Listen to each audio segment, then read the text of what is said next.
안녕하세요. 참푸더나무병원의 이동현 원장입니다. 지난 영상에서 소개해드린 황당한 척추 수술의 역사 편 재밌게 보셨습니까? 제 주변에서도 정말 재밌었다고 말씀해 주셔서 정말 진심으로 감사드립니다. 오늘은 그 후편으로 역사 속 인물의 척추 건강에 대한 이야기를 해보려고 합니다. 교과서나 드라마에서는 잘 나오지 않아요. 근데 실제 기록과 의학적 관점에서 다시 보면 아주 흥미로운 공통점이 하나 있습니다. 바로 위대한 인물들도 척추 앞에서는 예외가 없었다라는 점입니다.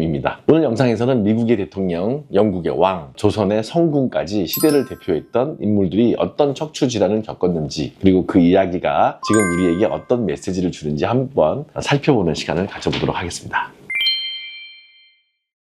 첫 번째 인물은 미국의 35대 대통령 존 F 케네디입니다. 우리가 기억하는 케네디는 어떤가요? 젊고 핸섬하고 활기찬 이미지의 대명사 아닐까요? 하지만 케네디도 척추 건강이 안 좋아서 고통을 받던 인물 중에 한 분이었습니다. 케네디의 만성 허리 통증 증후군은 20대 초반부터 시작된 것으로 알려져 있고, 엎친 데 덮친 격으로 해군 복무 시절 2차 세계대전 참전 중에 구축함이 침몰하는 사고를 겪으면서 허리에 좀 치명적인 손상을 입게 되었습니다. 이 통증을 없애기 위해서 케네디가 받았던 척추 수술만 무려 4번이라고 알려져 있습니다. 다만 수술 후에도 통증이 좀 충분히 호전되지 않았고, 합병증, 감염 같은 거죠. 그런 것들 때문에 재활에 어려움이 생기면서 만성 통증이 지속된 것으로 알려져 있습니다. 현대의학에서는 수술 후에도 통증이 너무 심하게 지속되어서 생활이 안 되고 계속 재발하는 상태를 척추 수술 후 실패 증후군이라고, 영어로는 failed back surgery syndrome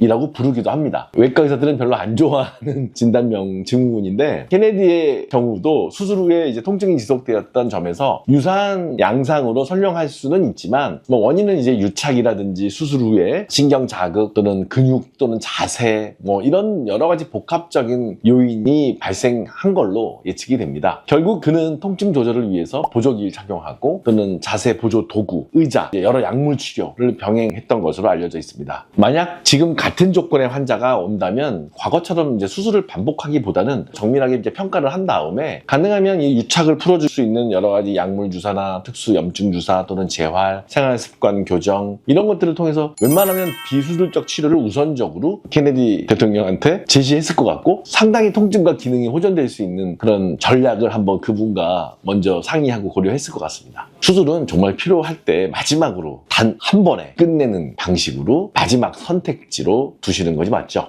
제가 여러 번 말씀드렸죠. 수술은 척추 치료의 첫 번째가 아니라 가장 마지막 선택지여야 합니다. 두 번째 인물은 셰익스피어의 희곡에서 등이 굽은 괴물, 비열한 꼽추로 묘사되었던 영국의 왕 리차드 3세입니다. 오랜 기간 동안 사람들은 그가 이제 악한이라서 몸도 좀 비뚤어지면서 괴물로 묘사했지라고 이제 문학적 과장 묘사로만 이제 생각을 했는데, 2012년도에 영국 그 레스터의 한 공영 주차장 바닥 공사 중에 유골 하나가 발견돼요. DNA 분석을 해봤더니 500년 전에 사라진 리차드 3세로 밝혀졌습니다.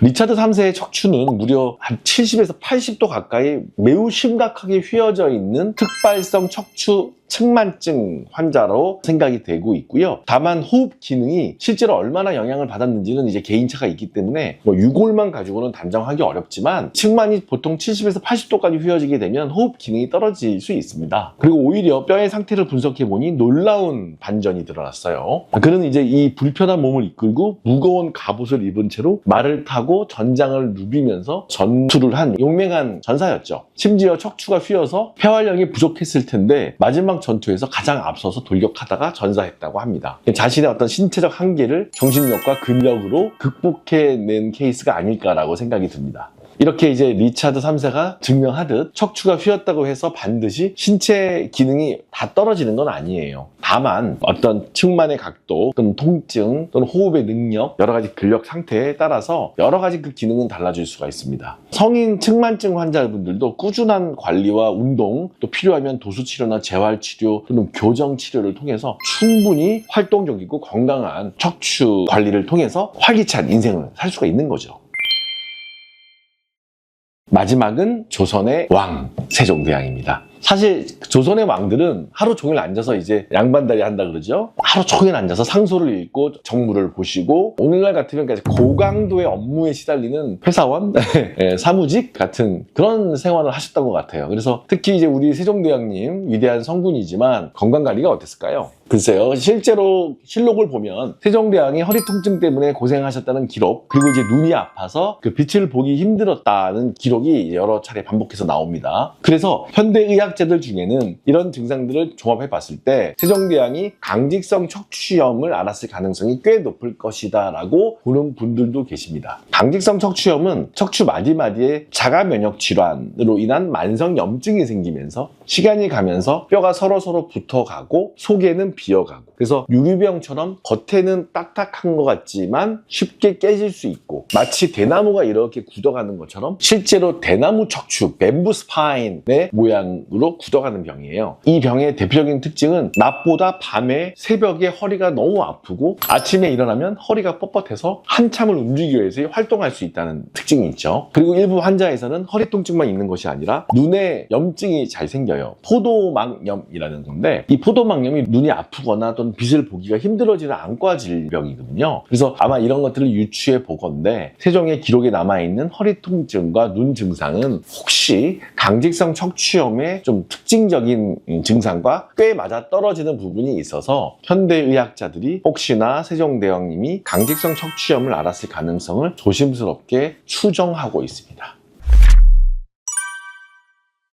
오늘 역사 속 인물들의 척추 질환 이야기를 한번 짚어봤습니다. 결론은 명확합니다. 위대한 영웅들도 척추 질환 앞에서는 예외가 아니었다. 척추 통증은 시대를 초월한 공통의 숙제라는 겁니다. 하지만 과거와 달리 현대의학은 고통을 줄이고 기능을 지킬 수 있는 수많은 무기들을 가지고 있습니다. 그들처럼 이제 묵묵히 참고 견디는 것이 미덕인 시대는 이제 좀 지났죠, 그죠? 그래서 통증이 있다면 참지 마시고 전문의와 상의하시고 현명하게 진단하시고 관리하시기를 당부드리고 싶습니다. 다음번에도 좀 더 재미있고 유익한 정보로 찾아뵙겠습니다. 지금까지 참포도나무병원의 이동혁 원장이었습니다. 감사합니다.